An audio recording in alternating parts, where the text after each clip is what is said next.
Irmãos, tudo bem? Tiveram um bom sábado? Porque eu tive. Almoçaram bem? Então tá bom. Pode colocar, Rogério. Então, hoje, o tema do nosso encontro é mentores de sucesso. E aí a gente vai descobrir por que mentores de sucesso. Mas antes do Daniel falar, eu vou, então, comentar a experiência das sementes. No mês passado, nós trabalhamos as 5 linguagens do amor. E a crença, que não é uma crença, mas é uma verdade, de que nós somos aceitos e somos amados. Os nossos filhos, ou as pessoas com as quais nos relacionamos, mas, neste caso, os nossos filhos, que o foco são eles, a gente tem que transmitir esse amor de forma que eles não saibam só cognitivamente, mas que eles sintam essa aceitação e este amor. E aí nós propusemos essa experiência das sementes. Na verdade, essa experiência foi feita na Escola Adventista, para o 6º ano aqui do CAV, para trabalhar outra questão, método científico. Mas aí eu conversando com a Mel, aí a gente falou, tinha tudo a ver, né, o assunto, eu falei, vamos fazer esse teste. E eu fiz, porque o Pedro não queria fazer, era a tarefa dele, ele não quis fazer, eu que fiz. E eu acho que essa questão do tom de voz é real, porque meu tom de voz, quando eu sou dura, eu sou muito dura. Então, eu acho que é por isso que fez tanto efeito. Pode voltar, pode andar mais um. Você aqui. Então, esse foi o dia que eu montei os potinhos do amor e do ódio. Então, eu envolvi o grãozinho de feijão, uma experiência que todo mundo já conhece. E coloquei água e tal. Deixei na luz solar, tudo bonitinho. Pode passar. Eu não quero passar. Passa você, então. Então, aqui, ó, a situação 1, né, estavam iguais. O cabinho verde já começou a despontar. A situação 2, eu só coloquei o copinho do amor, porque o copinho do ódio ficou do mesmo jeito até o final. Foram 10 dias. Tá? Então, ó, ela foi crescendo, crescendo. Ó, a situação 3, eu já comparei, ó, como que o copinho do amor, a semente, né, como germinou e já começou a dar folha.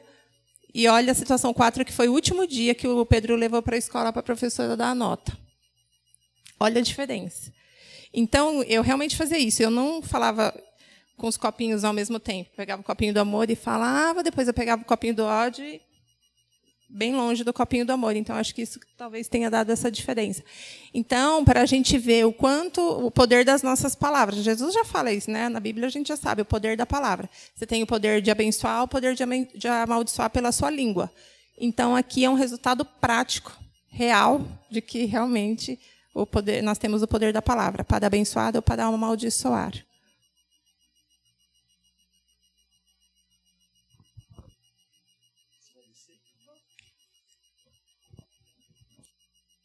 O Roger que manda lá, ele falou para pegar outro microfone, eu estou a postos aqui, Roger. Boa. Boa tarde, pessoal, tudo bem? A Mel trouxe um desafio aqui para mim e para a Vi, que é trazer para vocês um capítulo do livro Mentores de Sucesso. E neste livro, capítulo 2, realmente para mim foi desafiador, viu, Mel? Porque aqui envolve temas científicos que eu não domino. Então, eu li, reli e vou tentar traduzir aqui para vocês. Eu tentei colocar algumas imagens aqui também.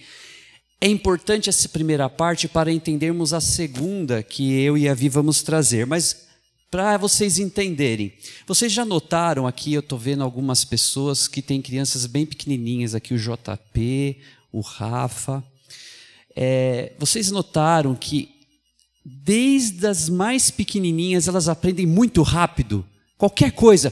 Eu lembro que a Rafinha uma vez estava aqui na igreja e ela fazia assim, ó,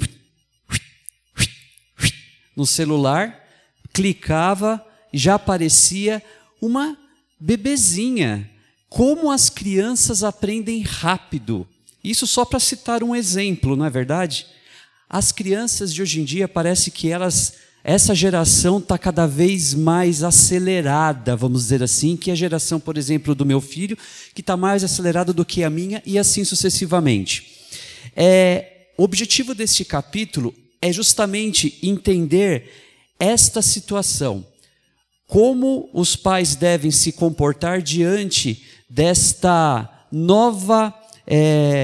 novo desafio que é esta geração que tem um aprendizado muito rápido. Mas para isso, a autora, ela traz alguns pensamentos, e aí o expert aqui, o JP e o Roger, eles vão me ajudar aqui. Olha só como ela trouxe algo de TI para o nosso dia a dia, o Alex também pode ajudar. Olha só, olha o que ela fala aqui, ó.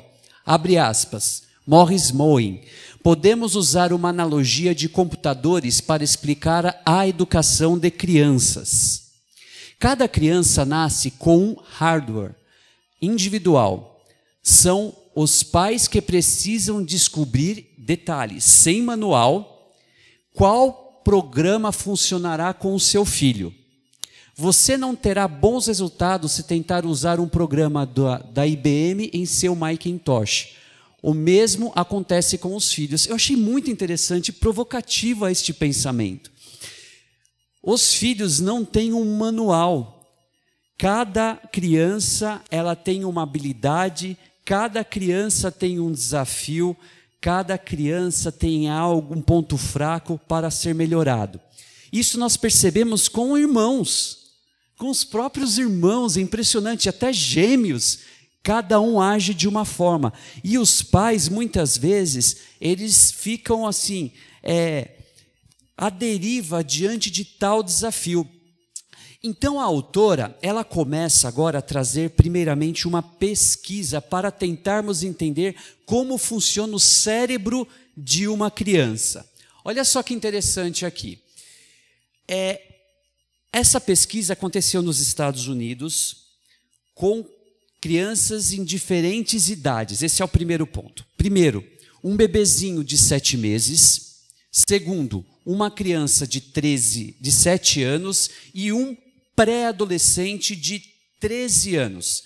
Imaginem essas 3 crianças, ok? Muito bem.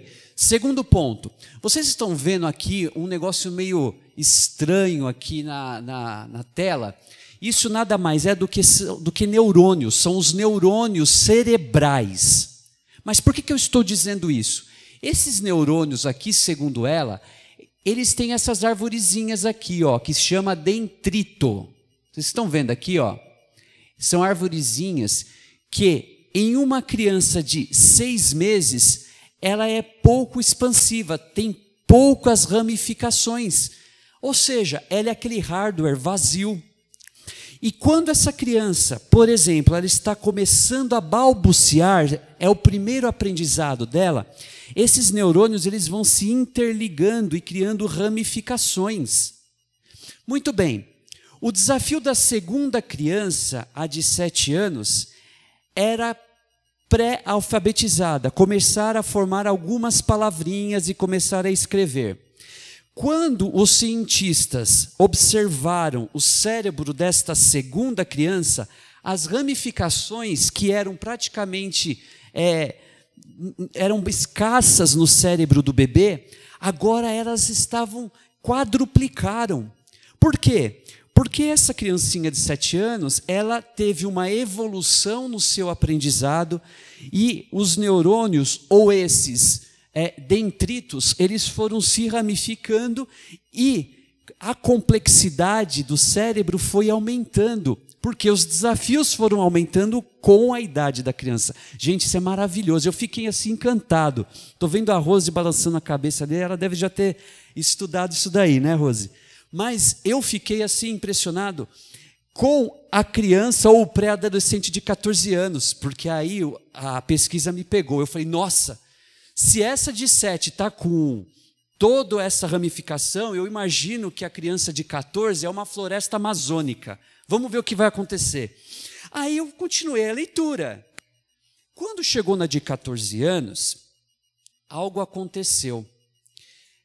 Aqueles neurônios da de 7, naturalmente, aquela exponenciação de ramificações, ela não aconteceu mais, ela começou a ficar mais escassa. Aí eu achei estranho isso. Como assim? Como pode uma criança de 14 anos ter esses dendritos, essas ramificaçõezinhas mais escassas? E olhem, pasmem com a resposta, e aí está o resultado da pesquisa. as crianças, elas precisam exercitar o que elas aprendem. Então, vou dar um exemplo. Se uma criancinha, por exemplo, de 7 anos, 8, está começando a aprender piano, a Josi pode dizer isso aqui, né, Josi? Então, ela aprende muito rapidamente com os toques no piano e ela vai naturalmente se desenvolvendo. Se a criança mais para frente ela não pratica mais, o que vai acontecer a olhos nus? Ela não vai ter mais a habilidade e, consequentemente, o cérebro ele vai meio que deletar aqueles detritos pró-música ou pró-piano. Ele limpa, ele vai focar em quê? Naquilo que a criança ela é mais instigada. Não sei se eu consegui ser claro no que eu entendi do que a autora disse. E aí tem um grande alerta para nós pais. O ponto de atenção aqui é o seguinte: o que nós estamos construindo ou ensinando para os nossos filhos? O que os nossos filhos estão investindo o tempo? Se nós, desde os 7 anos, que é interessante que Ellen White já dizia isso e os cientistas comprovam, os 7 anos é quando a criança está no ápice do seu aprendizado, né? Se nós não passamos bons ensinamentos, se nós não passamos aquelas crenças que nós acreditamos, quando ela chegar numa idade mais adiantada, o cérebro automaticamente ele vai começar o quê? Vai deixar para segundo plano. Olha como... Eu fiquei encantado, gente, sério mesmo. E aí, a pergunta que vem para nós hoje: como nós pais temos dedicado tempo para os nossos filhos? Eu fiquei pensando muito sobre isso. Isso me chamou bastante atenção. E aí, aqui, a autora, diante desse estudo científico, ela fala assim, olha, qual é o caminho, então, que os pais devem trilhar para ensinar estas crianças? E aí ela pega o verso clássico de Salomão, que é Provérbios, capítulo 22, versículo 6. Ela fez um trocadilho aqui, como é treinamento dos pais, ao invés de ensine o menino, ela fala, treine a criança nos caminhos que deve andar, e até quando envelhecer, não se desviará dele.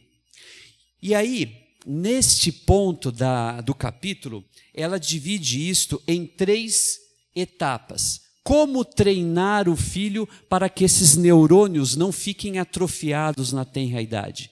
O primeiro ponto que ela traz para nós é o seguinte: os nossos filhos, eles agem menos por palavras e mais por exemplo. Isso aqui realmente é muito importante. Será que aquilo que eu estou falando está contradizendo aquilo que eu estou fazendo? Será que se eu falo para o meu filho não falar palavrão, eu tenho dito isto na minha casa? Será que se eu falo para ele não brigar com o irmão, eu tenho brigado com a minha esposa em casa? Será que se eu falo para ele não ver certos programas, ele me vê vendo alguns programas em casa? Então, o treinamento que se passa para os filhos parte do exemplo.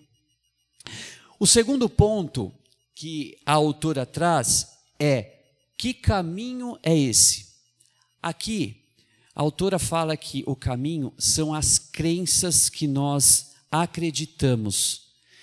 Muitas vezes, esse caminho para os nossos filhos passam a ser mera teoria, se eu não também viver aquilo que eu passo para o meu filho.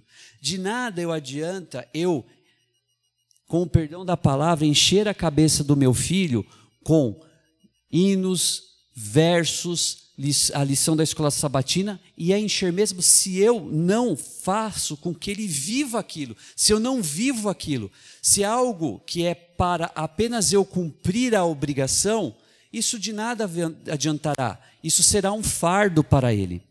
Então nós temos que ter o quê? O equilíbrio, nós temos que ter a sabedoria para passar isso para os nossos filhos. Isso também eu achei fantástico, essa observação que ela trouxe.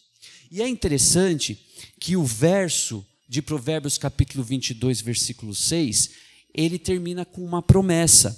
Qual que é a promessa? Vocês se lembram? Para que quando ele se tornar velho, não o quê? Se desvie dele.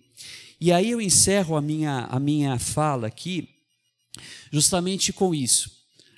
As crianças, elas muitas vezes, quando recebem os ensinamentos dos pais, eu tenho muita fé e convicção nisso.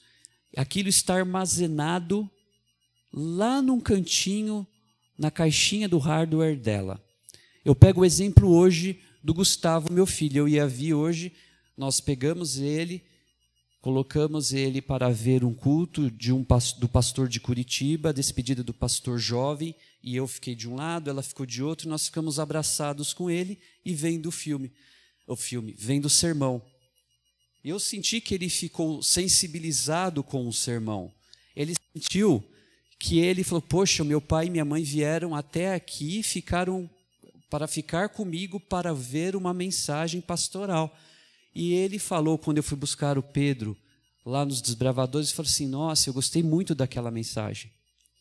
Percebe que são pequenas sementes que a gente vai plantando, e eu creio, nós fazemos a nossa parte, mas chegará um momento em que tudo aquilo que está armazenado na cabeça dos nossos filhos, o Espírito Santo um dia, voltando ao início da nossa fala, ele fará com que essa sementinha desabroche e o Espírito Santo nasça no coração dos nossos filhos. Porque há de chegar o dia que os nossos filhos terão sonhos e os nossos velhos profetizarão. Eu fico muito feliz por esta oportunidade, que Deus possa abençoar esse grande desafio que os pais e mães têm para com os seus lares. E a gente vai continuar. Onde que eu tenho que apertar? Ah, tá. E continuando, então, esse capítulo ainda, a gente vai falar sobre as 4... Bom, vou ler primeiro a citação da irmã White, abre aspas, é o privilégio dos pais levar consigo seus filhos para os portais da cidade de Deus, né, falando da promessa. A gente vai falar aqui um pouquinho sobre quais são, então, essas 4 maneiras de educar ou treinar que a autora fala, né? O quê? Comigo? Foto? Eu estou aqui fazendo uma brincadeira, porque a primeira maneira de treinar é observar. E aí a autora fala que uma brincadeira muito comum de ensinar isso, de a gente perceber isso, né, da educação nas crianças, é quando a gente brinca de imitar. Porque a imitação é pura observação. E o que as crianças fazem, né, desde quando elas nascem, quando a gente tem os bebezinhos? No primeiro momento, a linguagem ela é bem corporal, né? As crianças não falam, elas choram, elas se expressam de outra forma. E a gente que fala com elas, mas elas aprendem com a gente observando. E isso é ao longo de toda a vida, né? Às vezes, assim, nos nossos outros relacionamentos, por exemplo, eu sou uma pessoa que você vê na minha cara quando algo me desagradou, na minha cara, tipo, num disfarço. Então, a linguagem corporal ela é muito, muito forte. E, no caso da educação das crianças, não é diferente. Então, a primeira coisa que a gente, adulto, tem que observar é o que eu tenho feito, que o Daniel acabou de falar, o que eu tenho feito e o meu filho está observando em mim. Isso é muita responsabilidade, na verdade, né? Nós somos espelhos, né? Então, eles estão refletindo o que eles estão vendo. É bom ou é ruim? Essa é uma reflexão muito importante para a gente fazer, né? Quando a gente olha para os nossos filhos, eu não sei, eu acho que todo mundo é assim, tá? Mas tem horas que eu olho para o Gustavo ou para o Pedro, eles estão fazendo exatamente o que eu faço e são coisas que eu não gosto, o que eu faço. Então é o meu espelho.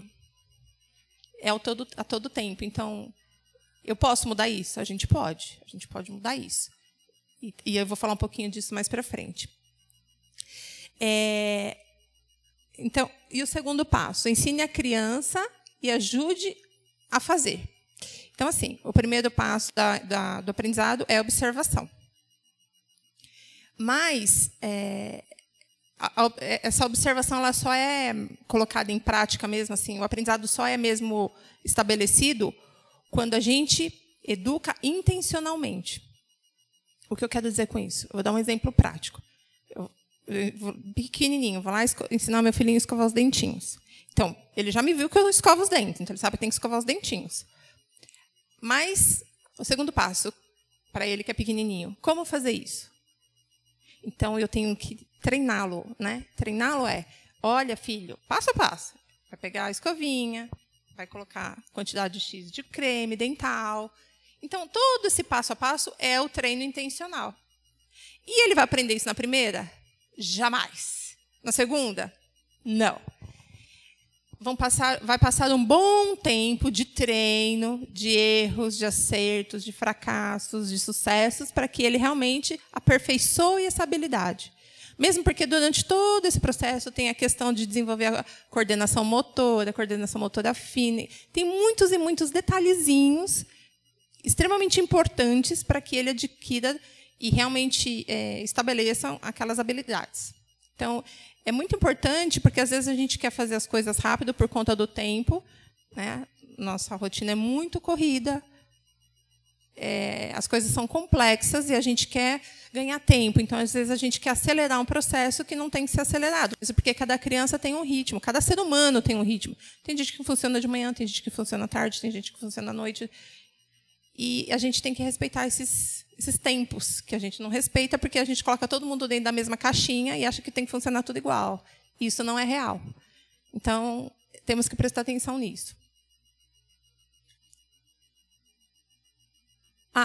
Pulei. O 3 é, deixa a criança fazer sem sua ajuda. Então, assim, treinei, o mesmo exemplo. E ele já sabe colocar pasta de dente, tal. No comecinho a gente vai com a mãozinha, ensina e faz, lava a boquinha, um tempo assim. Depois a gente tem que deixar essa criança fazer sozinho. Mesma coisa, qualquer atividade simples, né, para ter autonomia, a gente tem que deixar fazer sozinho. E às vezes dá dó, porque você quer ajudar, você vê que está na maior dificuldade, mas você não tem que intervir, porque é um processo de aprendizagem. Processo de aprendizagem, cada um tem o seu. E a gente tem que respeitar esses momentos. Então, isso é muito importante. E o 4, deixar a criança cometer erros. É difícil isso, eu acho. Para mim foi muito difícil esse processo, porque eu queria acelerar tudo. E eu estou falando assim, porque todo mundo me conhece, sabe como eu sou. Foi muito difícil, mas é importante, porque a vida toda a gente vai errar, né? E se a gente já ensina a criança que ela não pode errar, ela vai ter um problema muito sério quando crescer. Vai ser um adulto inseguro, vai ser um adulto ou muito perfeccionista que não aceita também o erro do outro, então vai dar um problema de relacionamento geral, social, na vida dela. Então, a gente tem que pensar sempre lá na frente, né? A gente tem que... É difícil, porque, como a gente sabe, vem sem manual, então, e cada filho de um jeito, cada pessoa de um jeito, é muito difícil. É realmente desafiador. Mas eu acho não, mas é possível, né? Quando a gente tem consciência dessas coisas, desses processos, essa abordagem fica mais clara, não simples, mas mais clara, né? O caminho fica menos escuro. Outra coisa muito importante, a gente está falando aqui das crianças, né? Do aprendizado infantil, adolescente, mas isso a gente leva para a vida toda, né? Toda vez que a gente se propõe a aprender algo novo, é difícil, né, gente? E, às vezes, a gente não consegue. Fala assim, nossa, eu não vou conseguir nunca. Não, a gente vai. Só que vai demorar. Mas a gente consegue. Então, a mesma coisa com os filhos. Mas um ponto mais importante, assim, quando a gente tem que olhar para nós mesmos, que aí acho que é a parte mais difícil. Eu não vou ler isso agora. Treine a si mesmo. Porque cada um aqui foi criado de um jeito, numa família diferente, num contexto cultural diferente, contexto social diferente. E é muito... Quando a gente vai, sei lá, tem filho e vai ensinar, estou falando agora por mim, minha realidade, a gente só reproduz, a gente só ensina o que a gente aprendeu, certo? Se você teve amor, você consegue dar amor. Então, a gente acaba reproduzindo a sua criação, as coisas positivas e negativas, você acaba reproduzindo quando você está criando o seu filho. Então, quando a gente tem consciência do que na minha criação foi positiva ou negativa, e isso é muito, muito importante, o que a gente acaba fazendo, né, por autopercepção? Bom, isso aqui não foi positivo. Então, é difícil porque você cresceu daquele jeito. Então, isso está inculcado na nossa mente. Mas aí a gente consegue, conscientemente, ir selecionando. Isso aqui não foi legal, não vou fazer isso. Ou, às vezes, a gente acaba fazendo sem perceber, porque já está implícito aqui dentro da gente, inculcado, mas, à medida que a gente tem consciência das coisas, a gente vai falando, ou aprende a contar até 10 e falar, não vou fazer desse jeito, vou fazer de outro jeito. Mas isso é um treino também para a gente, né? Um autotreinamento. Então, aqui um bom treinador, além de conhecer, a gente agora vamos levar para o esporte, um bom treinador, além de ele conhecer a si mesmo, porque ele tem que conhecê-lo, se conhecer como treinador, né, as suas capacidades. Ele tem que conhecer cada membro da sua equipe e cada característica específica desses membros de sua equipe. Porque só assim ele vai conseguir extrair o melhor de cada um. E os pontos fracos, o que ele vai fazer? O que o treinador faz com os pontos fracos dos seus atletas? Aí é que ele vai treinar até a pessoa quase não aguentar mais para ele ficar bom naquilo, né? Para ele superar aquela dificuldade. É assim que a gente tem que fazer também. Então, nossos filhos são seres humanos complexos, mega complexos, e a gente tem que enxergar neles, assim, o que eles têm de melhor e quais são os pontos fracos que todo mundo aqui tem, né? Todos somos imperfeitos. Então, os pontos fortes a gente valoriza, incentiva para que fique melhor, para que eles realmente tirem o melhor proveito daquela característica deles, habilidades. E os pontos fracos a gente trabalha para que eles consigam se superar. Se não conseguir se superar, mas que eles tenham a capacidade de se conhecerem e falar, aqui é o meu limite, e tudo bem também, né? Porque a gente tem limites e está tudo bem. Aprender a aceitar os seus limites também é uma virtude. E quando a gente é pai e mãe, a gente aprende com as experiências positivas e negativas. Nada é mar de rosas, né? Aqui todo mundo sabe disso. É muito desafiador. Então, a gente também tem que aprender, nós, como pais, a extrair as experiências positivas, valorizá-las, e as negativas, mudá-las, à medida do possível. Não é fácil, mas a gente pode tentar, e eu acho que a gente consegue, pelo menos, melhorar. Pode não mudar, mas melhora. Aqui eu queria ler essa citação do Roger Lewin, não sei. Frequentemente damos aos nossos filhos respostas que podem serem lembradas e não problemas para ser resolvidos. Isso a gente, na verdade, eu vou falar aqui, contexto brasileiro, tá? Na escola a gente aprende isso. Na escola você tem que dar as respostas certas. O professor pergunta, o que você fala? Se você não sabe, fica quieto, né? Porque você não quer passar vergonha. E se você dá a resposta errada, seus amigos te chamam de burro. É assim que funciona. Mas está errado. Aliás, esse modelo das nossas escolas, isso é bastante questionável nas faculdades de pedagogia, nos cursos de pedagogia, está errado. Porque eu só consigo resolver um problema se eu fizer perguntas. E perguntas, muitas vezes, complexas. Não é? No nosso dia a dia tem resposta fácil? Tem resposta pronta para tudo? Não. E nas nossas escolas, todo mundo... Nós somos ensinados assim, aqui pelo menos no Brasil, no contexto brasileiro, de dar a resposta certa, mas não tem que ter resposta certa de pronto. Mesmo porque, para você chegar num resultado, você não precisa ir por um só caminho. Você pode ir por outros caminhos que você pode chegar na mesma resposta. Ou na mesma ideia, no mesmo conceito. A mesma coisa aqui.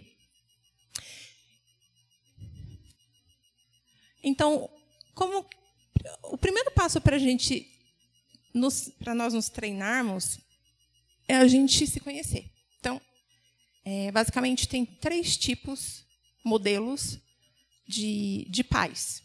Tem os pais autoritários, tem os pais permissivos, então aí são os 2 extremos, 880, e tem os pais democráticos. Os pais autoritários são aqueles que querem controlar tudo, desde a hora que o bebê nasce até a vida adulta, com quem vai casar, o que vai fazer, que curso que vai fazer, se vai ser médico, se vai ser advogado, se não for daquilo que ele quer, não serve, aquela brigada toda. Ou também que aplicam muitas punições físicas, agressivas, nos seus filhos, se não faz o que é mandado. Ou, outro exemplo, é aquele que tem a resposta pronta na ponta da língua, faz o que eu mando e acabou. Acabou, não tem discussão, não tem argumentação. Esse é o pai autoritário. O pai permissivo é aquele que acha que o filho tem que se comportar do jeito que ele quer em qualquer circunstância, e aí ele vai aprender com os erros dele e vai pagar as consequências, né, do aprendizado dele ali ao longo do caminho. E tá bom, eu não interfiro, meu filho vai aprender do jeito que ele quer, ele se comporta ali na sociedade do jeito que ele quer. Então, os pais autoritários, geralmente, não vamos generalizar, porque as pessoas são diferentes, elas podem, né, os filhos são diferentes, eles podem ir fazendo a seleção ao longo do caminho, mas geralmente os pais de filhos autoritários são pessoas inseguras que não têm voz, né, não sabem se colocar, não sabem dar uma opinião, tem essa dificuldade, não é que não sabem, elas têm dificuldade de se relacionar nesse sentido. E os do permissivo são aqueles que acham que podem tudo, entendeu? Não respeita ninguém, acha que o mundo gira em torno do umbigo deles. Então, nem sempre é assim, né? Porque tem famílias que têm... Aliás, todas as famílias eu enxergo isso. Tem todos esses modelos em todas as famílias, mas geralmente é isso. Foi mais permissivo com um, mais autoritário com o outro, né? Os pais, e assim fica esse meio confuso. E tem os democráticos. Qual que é o modelo melhor? É o democrático. O democrático, o que acontece? Os pais... Desde pequenos, eles ensinam os filhos a terem autonomia. Autonomia, mas uma autonomia supervisionada. Então, é o seguinte, eu tenho aqui, lógico que à medida que eles vão crescendo, tem um problema aqui na nossa família. Senta, expõe o problema, de forma que eles entendam, obviamente. O que você acha que a gente tem que fazer? Eles vão, lógico, na simplicidade da cabecinha deles, dar a sugestão. Mas você está dando a oportunidade de eles atuarem, de eles falarem, de eles terem voz, e você, ao mesmo tempo, mediar. Não, filho, olha, vamos pensar assim, então vai ensinando. Este é o melhor modelo. É o modelo fácil? Eu acho, para mim, não é muito fácil, mas tem gente que consegue. Mas é isso, é um modelo para a gente tentar alcançar, se você não consegue, se você é permissivo, autoritário, tentar alcançar, porque é o que gera assim, indivíduos mais seguros de si, né, que sabem decidir por conta própria, que vão ser pessoas, como eu vou dizer, que entendem a sua responsabilidade ali na sociedade, que conseguem conduzir as coisas de uma maneira mais leve, vamos dizer assim. E aí Carl Jung, ele fala o seguinte: se há algo que desejamos mudar em nossos filhos, precisamos primeiramente examinar e ver se não é algo que devemos mudar em nós mesmos. Isso é aquilo que conversa com o que eu disse, né? Nossos filhos são nossos espelhos.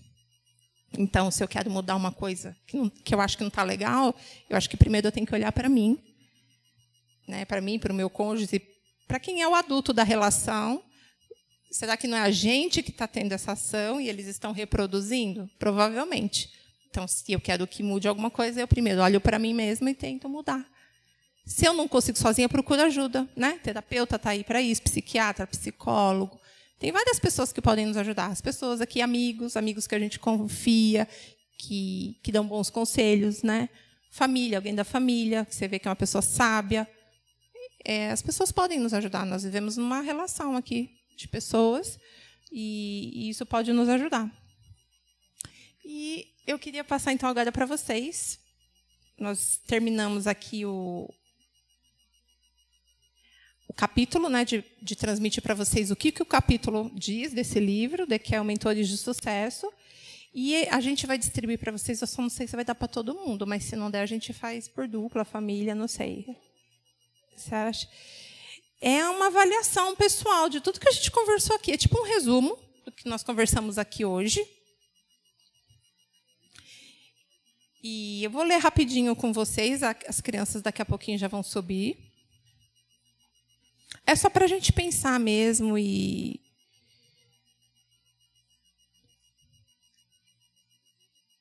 fazer uma autorreflexão, até uma reflexão de como que está a nossa casa.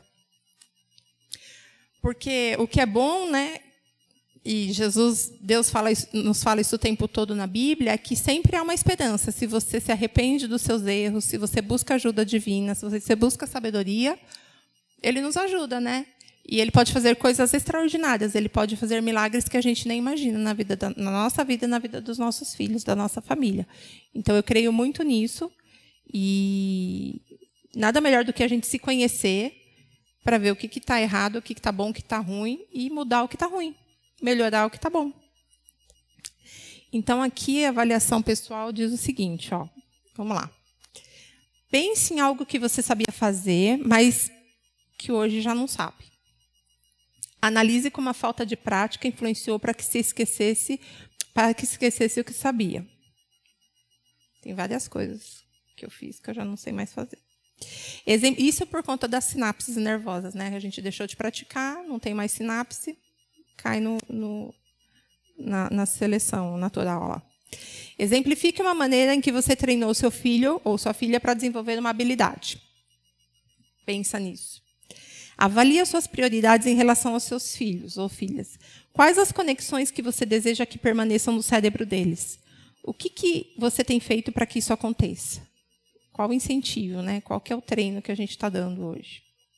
Com qual tipo de pai ou mãe você se identifica? Com autoritário, permissivo ou democrático? O que falta para que você se torne um pai ou uma mãe democrática ou democrático? E aí, pagando o preço na prática, porque o livro fala assim, que pais que pagam o preço treinam os filhos para a vida. Então, como que a gente paga esse preço na prática? Aqui a gente deu o livro dá umas sugestões para a gente fazer aí durante esse mês, né? Até a próxima reunião, a gente faz esse mês com os filhos, né? A gente tenta pôr em prática na nossa casa isso. Então, escolha uma habilidade, um valor, um princípio, um hábito que você deseja ver em seus filhos. Use as 4 maneiras de treinar que foram explanadas hoje aqui no nosso diálogo para ajudá-los no seu desenvolvimento. Então, observação, treino intencional. Aí depois você deixa ele fazer sozinho, dá autonomia. E depois não fica apontando os erros, só vai incentivando e ajudando. Tá? Durante essa semana, ou esse mês, né, que vai passar um mês, observe a sua atitude em relação aos seus filhos. Mantenha um diário de observação e todos os dias escreva situações que você usou de autoritarismo ou permissividade. A gente falou aqui dos tipos, não precisa ser um ou outro, né? A gente pode ser os dois, depende da situação. Às vezes a gente é permissivo, às vezes a gente é autoritário, pode ser os dois. Às vezes é democrático. Mas o modelo que mais funciona e que deveria ser mais presente é o democrático. E aí, o que poderia ter feito diferente, como poderíamos ter agido para ser mais democráticos? E antes de disciplinar os filhos durante esse tempo, conte até 10, 20, respire fundo, cante, faz alguma coisa, e rapidamente relembre que seu alvo para o mês, no caso, é ser um pai ou mãe democrático, e ajudar os nossos filhos a desenvolverem um caráter responsável e de autonomia. É uma tarefa difícil essa aqui, hein, gente? A gente vai ter umas tarefas difíceis para o mês, mas eu acho que vale super a pena a gente treinar e fazer essa reflexão, essa autorreflexão de o que a gente tem feito até agora, o que a gente precisa melhorar e deixar de lado, as coisas que devemos deixar de lado. Para os pais que têm adolescentes, eles vão receber isso aqui, ó. As crianças lá embaixo, bom, eles vão subir, né? Mel. Vi, deixa eu só falar uma coisa antes das crianças e os adolescentes chegarem. Tá. Hoje vocês vão dar uma lembrancinha para eles, tá? Então, no programa passado, eles presentearam vocês. E dessa vez, vocês vão presentear. Aqui está dizendo o seguinte: você é uma peça importante para a nossa família. O seu filho, ele já entendeu que ele é amado e que ele tem valor. E agora você está reforçando isso, dizendo que ele é uma peça importante. Lá eles brincaram de quebra-cabeça, eles treinaram um pouco essa questão de aprendizado, de habilidades, o quanto que eles aprendem rápido, que às vezes eles não acertam de primeira, né? Que errar faz parte do aprendizado. Então eles tiveram várias vivências, por isso que é uma peça de quebra-cabeça, tá bom? Então eles vão subir, eu vou entregar agora para vocês. Você chama eles lá, Ed, por favor? Só vou explicar aqui para os pais de adolescentes. O que a gente pensou? Então, a gente falou aqui de treinar habilidades, né, que a gente aprende treinando, observando, enfim. Então, as crianças vão receber os quebra-cabeças. E os adolescentes, a gente tirou aqui, eu tirei, cópia de 2 desafios cognitivos de raciocínio lógico. Um é aqueles problemas de lógica. e o outro um sudoku. São questões difíceis de resolver, não são fáceis. Eu adoro o coquetel, gente, sabe o coquetel que tem na banca? Palavra cruzada, adoro. Eu tenho um monte lá em casa. Então, eu tirei cópia para vocês brincarem com seus filhos. Porque, assim, vocês vão treinar isso aqui um pouco do que a gente falou hoje, e, ao mesmo tempo, vai ser divertido, porque realmente é um quebra-cuca ali, né? Você tem que ficar lá. E demora, né? Não é simples. Mas eu adoro fazer isso. Então, eu acho que vocês vão se divertir com eles. Façam, porque vai ser muito bom. Vai ser um tempo de qualidade juntos. E aí vocês vão também percebendo algumas coisas que a gente conversou hoje, né? Dessas habilidades, essa questão do foco, disciplina. Vale a pena, tá? Façam, porque vale a pena esse tempo. A gente vai esperar eles chegar, eles vão subir, né, Mel? Tá.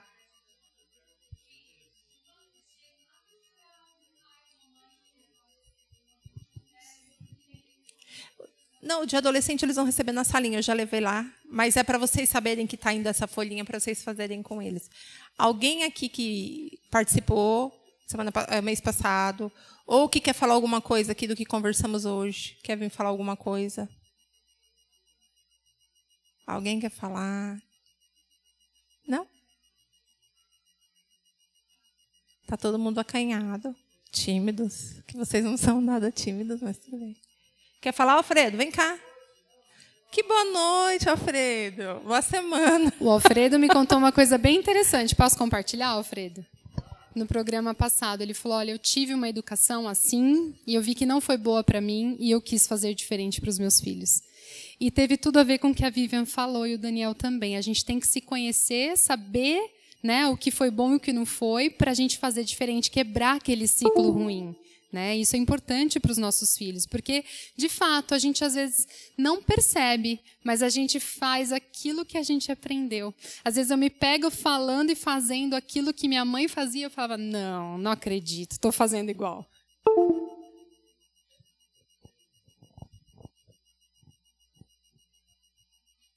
Boa noite a todos mais uma vez. Eu queria só comentar que realmente somos espelho aos nossos filhos. Eu vindo para cá hoje, eu passei correndo, preguei o Williams na avó dele e vim para cá. E eu troquei de moto recentemente, ele não tinha andado ainda. Aí, chegando aqui, eu falei, e aí, filho, o que você achou da moto? Ah, pai, é lisinha. Aonde que ele arrumou? Aí eu fiquei pensando, é lisinha?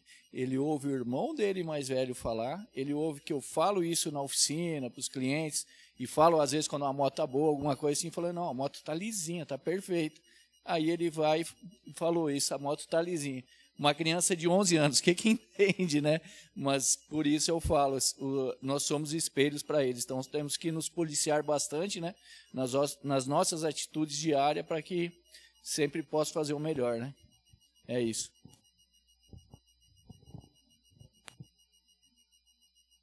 Então, quando as crianças chegarem, os adolescentes chegarem, a gente vai receber com muito amor, com muito carinho, com abraço, perguntar como foi. Esse é o nosso momentinho com eles. E no final, a gente vai orar e todos estão convidados a uma confraternização. A gente tem esse programa todo primeiro sábado do mês. A gente agradece aqui a diretoria jovem por ceder esse espaço para a gente, esse horário. Muito obrigada. E participem com a gente da confraternização, venham no próximo mês, tragam um prato de doce ou salgado, uma bebida, vamos todo mundo confraternizar.